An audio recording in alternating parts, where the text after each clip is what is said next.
and welcome to a brand spanking new episode of Love Kills by Melanin Mayhem, hosted by your favorite country girl, Renee Davis. Love Kills, if you didn't know, brings you the stories of relationships and situationships of all kinds that took a hard left into some gangster shit and ended with somebody getting their water turned off permanently, if you know what I'm saying. Now, while we focus on the serial and high body count shenanigans on Melanin Mayhem, Love Kills is more of the one-off variety of killations. You know, one fucked up individual did something real trifling and fucked up real bad this one time, and I gotta tell you about this one time. And while whatever the fuckery is that might not have risen to the level of a Melanin Mayhem story, please understand the shit that they did was entirely uncalled for and audacious as fuck. So,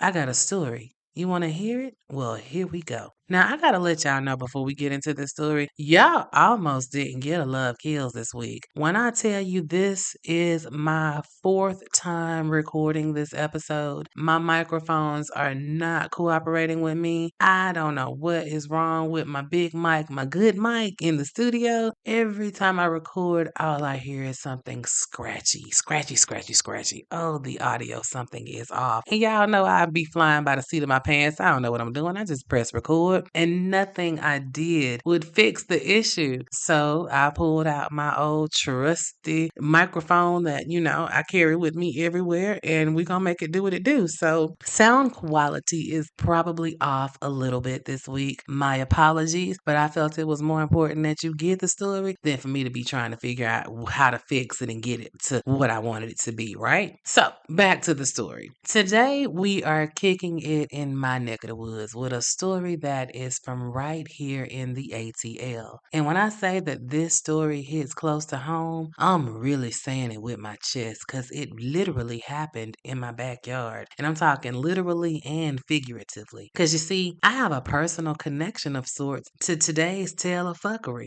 I knew all the players, and some of them I knew more so I was a bit closer to than the others. And when the shit went down, it really fucked me up because it was too close for comfort. I mean, never do you think you'll know some people that will end up on the 6 o'clock news until you do. And I also have to tell you, I debated, y'all, as to whether or not to do this story. Not because it doesn't fit with the theme of the podcast, but because the trifling, stinking ass, disgusting, monkey mouth, low life, waste of flesh ass motherfucker that is the subject of today's tale of fuckery, I hate to even say his name. It's like Lord Voldemort in Harry Potter. I want to call this nigga he who must not be named because I get pissed off when I say his name. And I'm on my, well, why give this nigga some shine, Nay? Fuck that nigga. But at the same time, the victim in this tragedy was a cool ass chick that I fucked with. And she deserves to have her story told and her name to not be forgotten. You know, it's rare that I can tell y'all a story from memory rather than from research.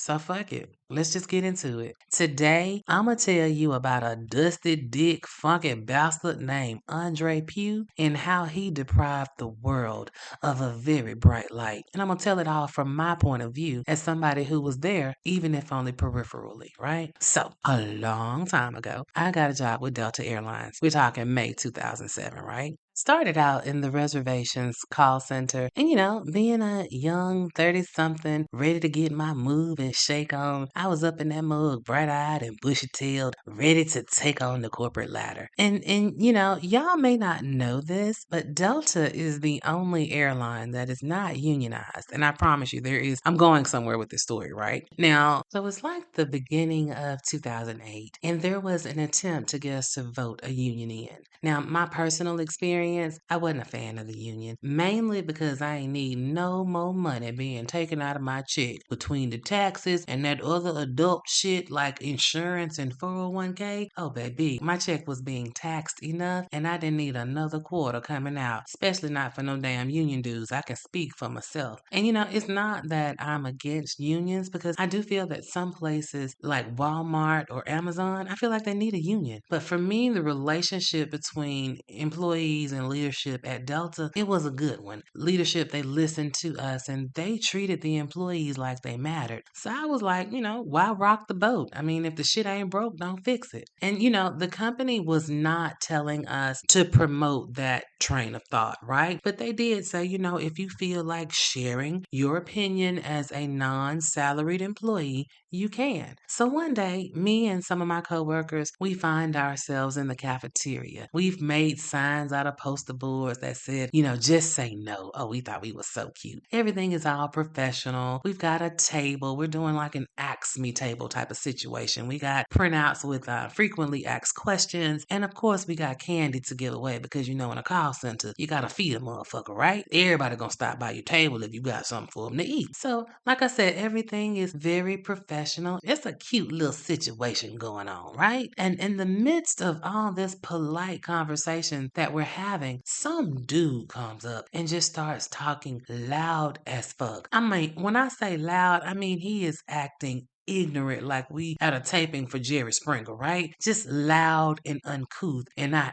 instantly dislike this little crunchy, crustedy looking motherfucker, right? I don't have any issue with someone having a difference of opinion on a topic because I love a good debate. But there is a way to do anything, and acting like a goddamn fool in the middle of this professional setting, that's not what we was doing, right? Fortunately, I didn't have to work with this uncouth motherfucker, but anytime I seen his ass in the building, I was mean mugging and shooting daggers out my eyes for sure. And I would later come to find out that this little dusty crusty, his name was Andre Pugh. Born and raised in New York City, Andre had moved to Atlanta to make his mark in the music industry.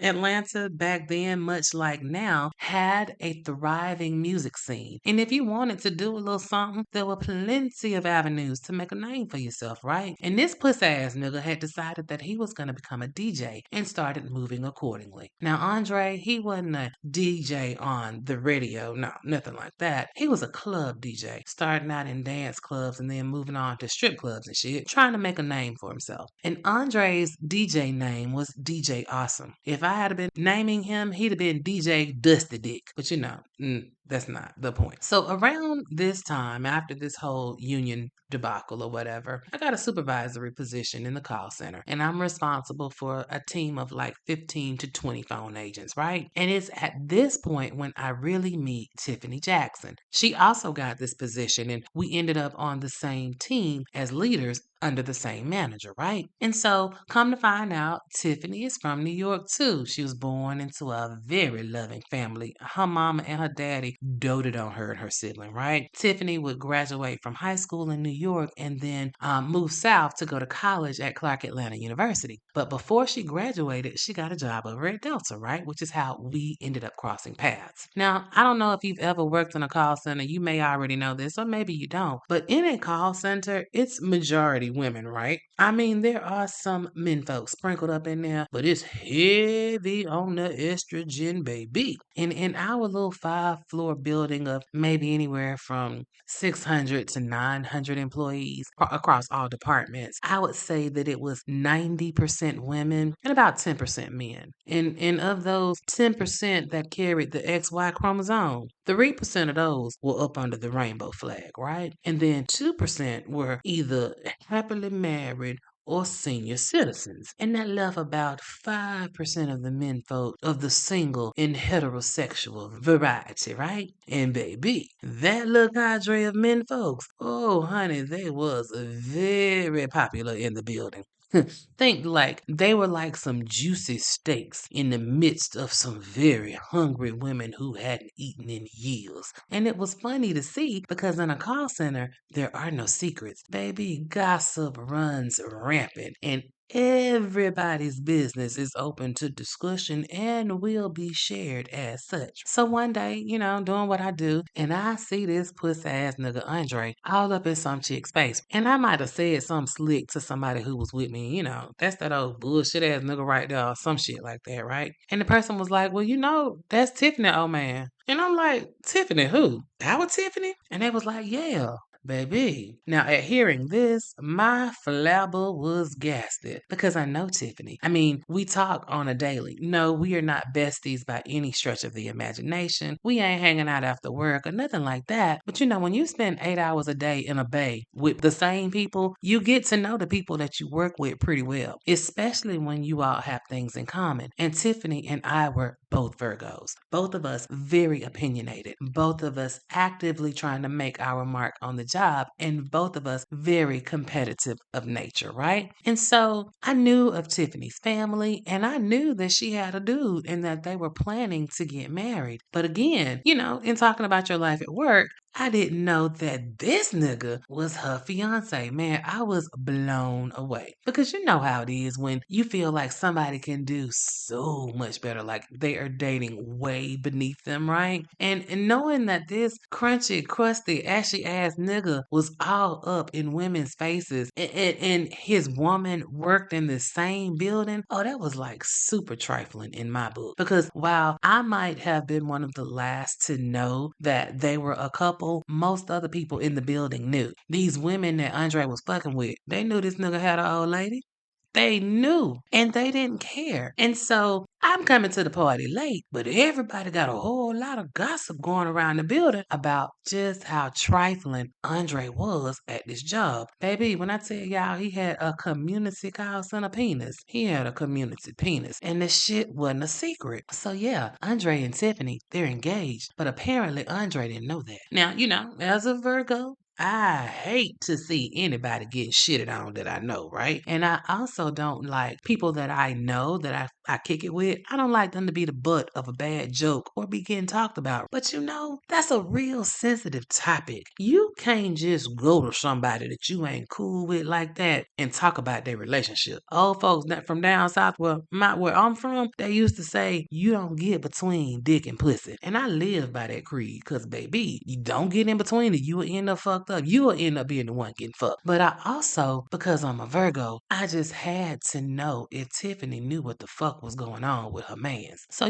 one day we shooting the shit in one of the offices and I was able to direct the conversation to relationships. And I asked her, hypothetically, of course, would she want someone to tell her if they thought her man was cheating on her? Now, Tiffany, a true blue Virgo, oh, baby girl didn't miss a beat, honey. She let me know that hypothetically or in real life that a motherfucker should mind their own business unless they wanted to get cussed the fuck out by being in hers.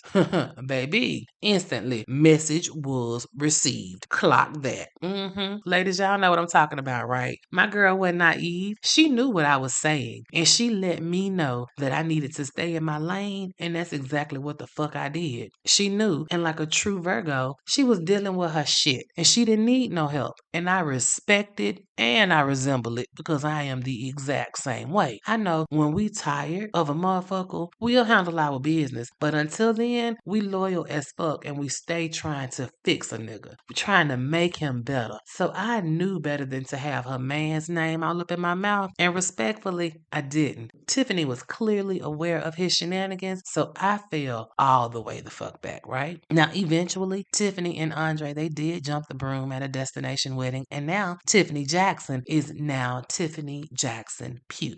And speaking of the business that paid me, if I must say so myself, I was a pretty good supervisor, you know what I'm saying? And I was blessed to have some really cool people on my team, my call takers, about 15 to 18 agents at any given time. And around this time, I'm still a little young and I'm mixing it up with some of my agents after hours, the cool peoples, right? And one in particular was this dude named Adrian Harley. Now, Adrian to me was an alright dude, a stand-up dude. He too was engaged, talked about his family and his girl a lot. He was also from New York, and he looked like he used to be hell back in the day. One of them light-skinned pretty boys that came south to reform their ways and leave their bullshit behind on the streets of New York. They retired at Timberlands or whatever. And at the time, I think that, me and my team, we would be having a ball at work, right? Like I said, I'm a pretty cool supervisor, and I know how to motivate my team to perform, and my team was was doing the damn thing. So we would be in there shooting the shit between calls, and we had really good chemistry. We even hung out after work sometimes.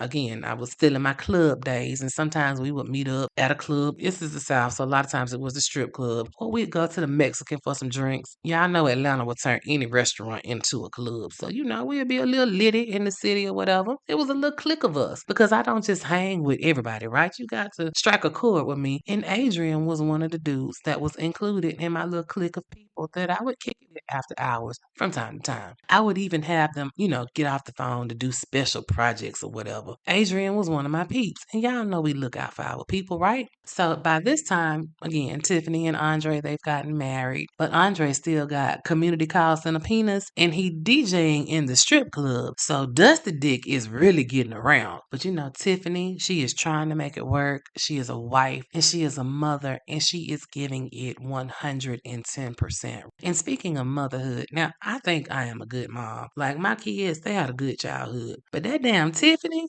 oh baby, she was a great mother. I'm talking the homemade roll out cookies and make icing type. You know what I'm saying? Having themed photo shoots. Like I remember a time her and her daughter, she did a photo shoot, and it was one of those old timey black and white sepias, like high tea type of situations. Oh, they were dressed to the nines with lace gloves and hats and fascinators on. It was gorgeous. Like, oh my God. I can still see it to this day. I was in awe, and I was just like, you know what? The things that Tiffany would do with her kids, the themed parties that she would throw them for their birthday, like she was amazing. And again, I am not a part of any of these things as they are going on, but we're talking at work, what you do this weekend or what you gonna do this weekend, or, the things that are coming up. We work for an airline, so we would talk about the trips that we were taking, and of course, like the activities that we had our kids in. And for me, I just knew that her kids were going to live a good life because it was plain to see that Tiffany thrived and excelled at motherhood. So, okay, time has passed, right? We are still moving and shaking, and we're coming into the year 2014. And both Tiffany and I have moved on from reservations. She got a degree in supply chain management, and she has moved over to the supply chain side of things, and I'm now in employee relations. But we still keep in contact with each other because I'm gonna tell y'all one thing about Delta: when you cool with somebody, that shit is for life. So we would hit each other up on Teams, one of those, hey girl, how you doing? Hope you doing well type of situations, right? From time to time. Well, on November 23rd, 2014, I am out and about in the city, right? Just enjoying life when my phone rings. And it's my work wife, Kim. Y'all ever had a work wife? Somebody that you work closely with that handles your lightweight, always got your back, and keep you from catching a case at the job. Yeah. Well, that was my girl, Kim. So I answered the phone like, hey, boo, what's up, sugar? And Kim is like super quiet, like sad, almost like she been crying. And she like, Renee, Tiffany dead. And I'm instantly like, Tiffany? Tiffany who? Surely she ain't talking about our Tiffany, because shit, Tiffany too young to be dead. Who else I know named Tiffany that Kim know? Now all this shit is running through my head as I ask Kim, Tiffany who? Our Tiffany? And she's like, yeah, our Tiffany. And I feel like the wind has been knocked out of me, y'all. And now, again, I'm sitting here thinking, Tiffany must have been in a car accident because she's too young to be dead. I know she wasn't sick. It ain't been too long ago that, me and her done talked on Teams. That can't be. The only way that she can be dead is if she died in an accident, right? Now, mind you, all of this is running through my head in like the span of seconds, right? I'm a Virgo. I think about a lot of shit. So I'm asking Kim, well, what happened? And Kim is like, she was murdered. I almost wrecked my car. Murdered? Murdered? Motherfucking way. Don't nobody want to murder Tiffany. She a good girl. She ain't out here in these streets. She a mom. She got them babies. And then I thought, Andre, he did that shit. And I'm just shaking, right? And I'm asking Kim, was Andre arrested for her murder? And she was like, nah. And so I'm cussing and crying by this point because I am shook. And it's crazy because me and Tiffany, we are not besties by any stretch of the imagination. But I know her. Like, I know her. And if I'm being honest, she reminds me of me. And she shouldn't be dead at 30 something the same way I ain't dead at 30 something. I just can't believe it, y'all. I can't think. All I know is that in my heart, in my mind, in my soul, in my guts, I know that nigga Andre got something to do with this bullshit, right? And so me and Kim hang up. She gonna call me back and let me know when she hears some more news or whatever. And as the day goes on, more details start to emerge. Tiffany's bestie also worked at Delta with us, right? And she is sharing info because she is boots on the ground, right? And it's getting around through the Delta grapevine because again, ain't nothing secret, boy. It's this boy. The Delta grapevine is amazing. And so when I heard how they say it all went down, I was furious and ready to fuck Andre ass up. According to the story that Andre gave the cops, he was at work at the club.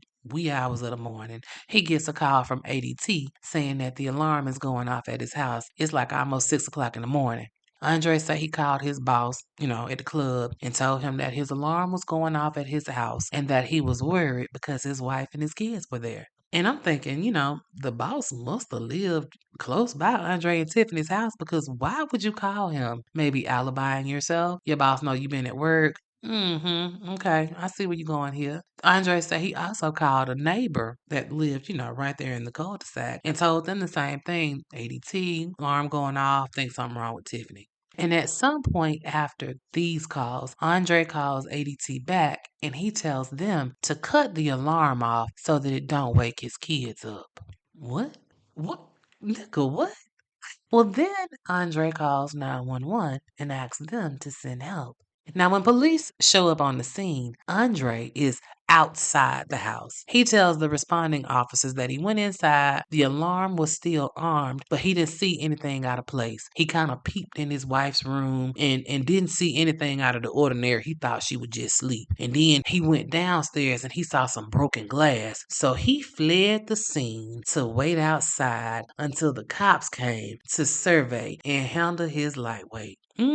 Yes, that is to the extent of what he told the police when they got there. Because understand, when they pull up, oh, he is so distraught. He is so worried about his family, but he is not inside the house seeing about his family. So police, they see already that this about to be some bullshit, right? Well, East Point police, they go in the house and they find Tiffany in her bed. Her toddler son is laying on her chest, trying to wake her up. Y'all, Tiffany has been shot in her chest and in her face. She is dead, and her son is on top of her body. Ooh, Lord Jesus. When that shit came out, oh, baby, I was ready to ride on this nigga. Because ain't shit about this story making sense. You did that shit. I can't prove it. But who the fuck wakes outside for the police when you think your family is inside the house in danger? You got 2 kids in this house. What, you just gonna leave them in there for the killer to kill? Like, is that what we doing?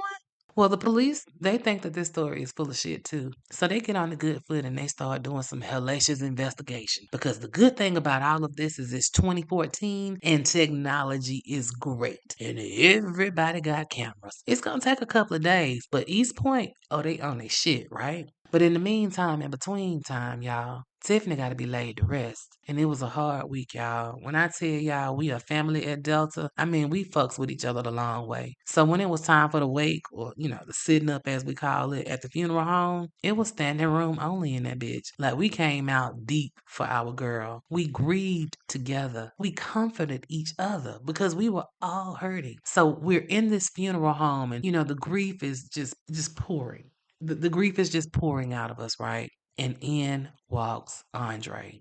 And the temperature just changed in that bitch. Cause at this point, oh baby, we ready to put on some Vaseline and move some furniture up in this bitch. But we didn't, because that would be disrespectful to Tiffany and her family. So we held our mule, even though we was ready to let loose in that motherfucker. But here's what got me. When Andre came in, I was surprised to see my boy Adrian. Adrian Harley, the dude that used to be on my team in reservations. Yeah, I hadn't seen him in a little minute since I had left the building and moved on. But when I see him at the wake, oh, we hug. And it's one of them long hugs, the pat and rub on your back while you cry and you're trying to be there for each other and try to make sense out of the unthinkable. We are collectively trying to be strong for each other. And it is at this point that I find out that Adrian is Andre's best friend. what the fuck? Like, ew. But we all make mistakes from time to time. You can't help who you friends with, right? I just let the shit go. And so we make it through the wake. Oh my God, it's so many tears, so many stories of Tiffany and how she touched our lives. And then we left and went our separate ways. And so next up, it was time for us to get ready to lay Tiffany to rest. Now, November 29th, 2014, Tiffany's funeral was held at Elizabeth Baptist Church. And I ain't even gonna hold you. It was horrible. Like, ain't no good funerals, right? But this one here was heart-wrenching. Oh my God. Like, in the midst of all of those tears and all of that grief, in walks in Andre, and he sit his dusty, crusty, funky ass down in the front row, right in front of Tiffany's casket. And got the nerve, somebody is holding him up because he is so distraught. Man, it took everything in me not to run up and slap the shit out this nigga. Cause I know now what your side of the story of how the shit went down. And I know, nigga, you had something to do with this shit. But again, not being disrespectful at Tiffany's funeral, right? My girl Kim is holding my hand and keeping my butt in this goddamn seat, right? But at the same time, Adrian walks in with Andre. And of course, this is his best friend, so where else would he be, right? And so we make it through this sad, sad funeral. And now it's time to take her body from the chapel. And Tiffany's pallbearers included Adrian Harley. And at the time, that brought me a semblance of comfort because Adrian is a good dude and he has taken her to her final resting place. Okay, that's what's up.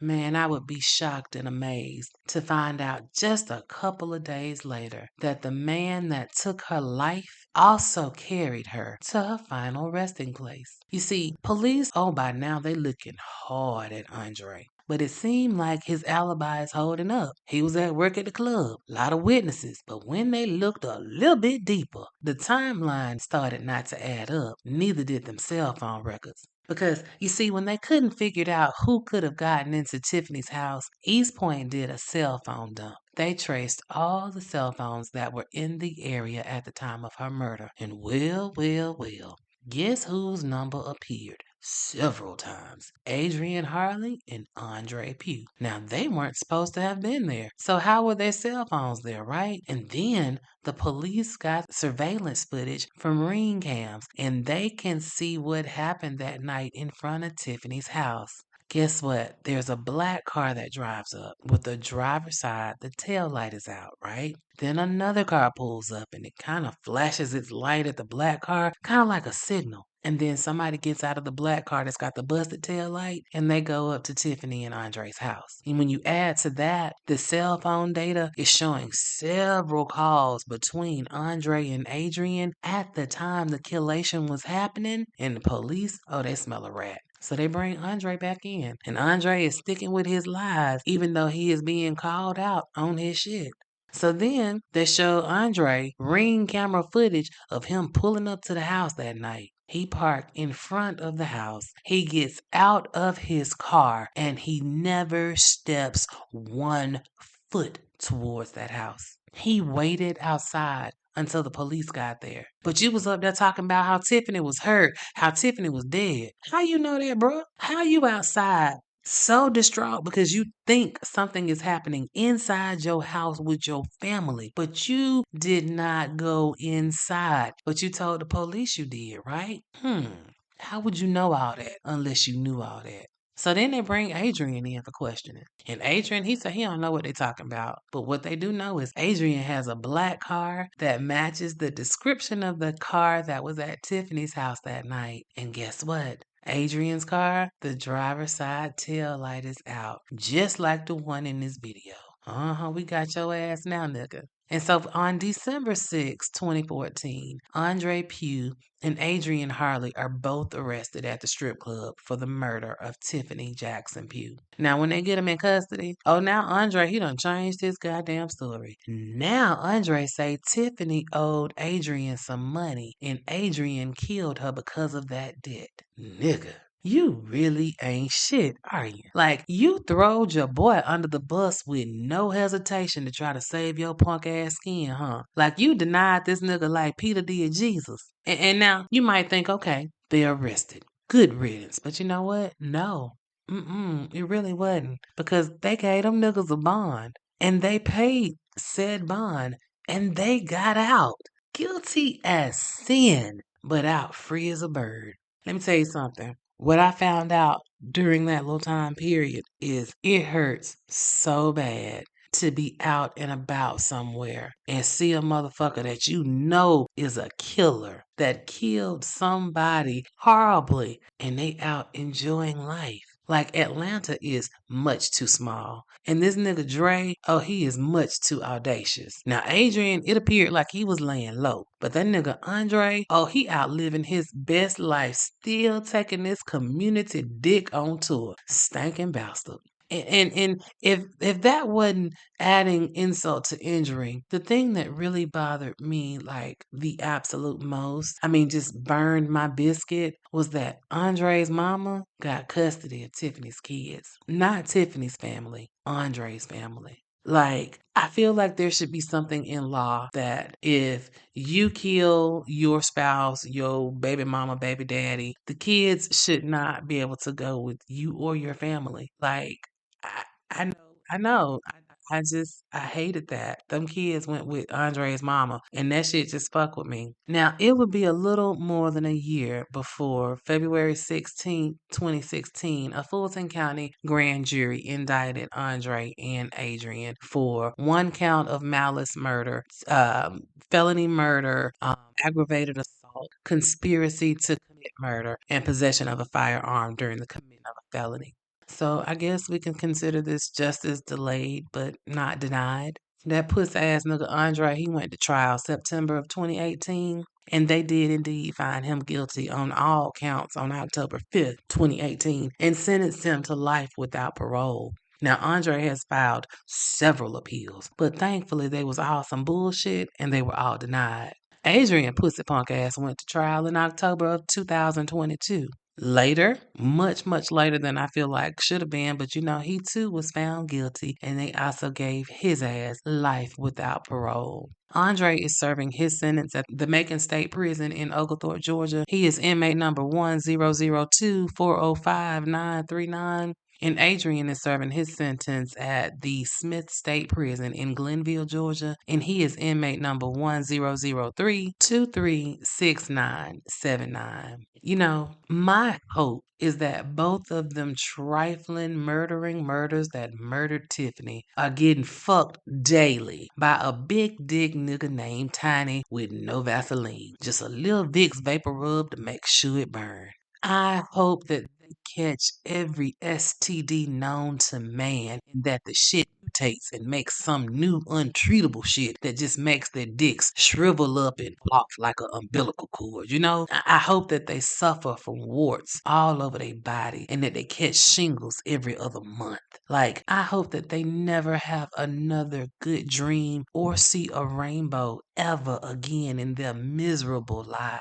I mean, understand, I despised Andre from day one. But that nigga Adrian, oh, there is a special place in hell for a motherfucker that will kill an innocent woman, someone that trusted you, you husband's best friend. You have been all up in her face, in her house, eating her food, and yet you crept into her house like a thief in the night and took her life, took her away from her kids, and then, on top of that, had the absolute nerve, gall, and niggacity to be a pallbearer and carry the casket that you are the reason she is in. You carried her to her final resting place. The negaciousness of it all. Like, that negaciousness is at the highest level of niggerdom, right? You hugged my neck. We cried together. And all the while, it was you. Like, bruh, I hope you bust hell wide open with gasoline soaked chaps on. And I hope Lucifer keep a pitchfork in your rectum for the rest of eternity. I pray that neither of you diabolical, dusty ass waste of flesh, poor excuse for human beings that your mothers should have swallowed. Well, you know what? Nah, because that's still too good. Them hoes should have spit y'all out on the floor and saved us all the trouble. Can y'all tell that I'm not feeling these niggas? Good. Can you tell that I wish the worst of anything that could ever possibly happen to a human being to happen to them? Good. Then that means I got my point across. Now I'm gonna tell y'all this was a hard story because even to this day, Tiffany's murder affects me. She was a reflection of myself, and that she is gone and not here to experience all that her life had to offer just tears my soul into little itty bitty pieces. I mean, never in a million years would I have thought that I would have been this close to a love kill situation. But you know, you just never know what you might fall off into with the people that you know casually. On the one hand, I am so happy to know that Tiffany had had enough and was making preparations to leave this pussy fuck ass nigga that was beneath her. She had consulted with a divorce attorney and was doing what she needed to do to get away from this punk. But ultimately, he did her dirty before her plan could be fully executed. And you know, statistically, they say a woman is in most danger as she tries to leave out of an abusive situation. My plea and my prayer is that for anybody that is going through this type of situation, that God provides protection and cover. And I also pray that Tiffany's children know that their mother loved them with every fiber of her being and that they have a life of peace and a life full of love and happiness. And that's all I really have to say about this. Let's talk about this shit on social media. You can find me. I am Melanin Mayhem Podcast on most social media outlets, and I am Melanin Mayhem PC on X. On Facebook, there is a fabulous discussion group that I would love for you to be a part of. Just search for Melanin Mayhem Podcast Discussion Group. You answer a couple of questions, and I promise you, I will let you right on in. Depending upon when you listen to this podcast, it comes out on Friday the 17th, and the following day, October 18th, is the day we are doing the Crime Cocktails and Canvases live show with the Black True Crime Collective. There are still tickets available, and we will also have tickets available day of the show in person. You can check our social media pages as well as look in the show notes for a link to purchase tickets. There is also Melanin Mayhem merch available should you need to get your merch game up or whatever. Until the next story ends in tears and tragedies and these relationships take a hit, I need y'all to stay safe and play that shit smart. And just remember, love and emotions will make you do some crazy shit. Like, don't get caught up and fuck around and be on an episode of Love Kills. Now, I will see you again in 2 Fridays for another Love Kill situation. And of course, every Wednesday, I am coming at you with your weekly dose of Melanin Mayhem. I gotta get on up out of here because, again, I've been trying to record this episode all freaking night, and I still gotta go in now and do my editing. But I do appreciate you so much for streaming me today. And your favorite country girl is out of here. Mwah! Ooh wee, Nana, you did that.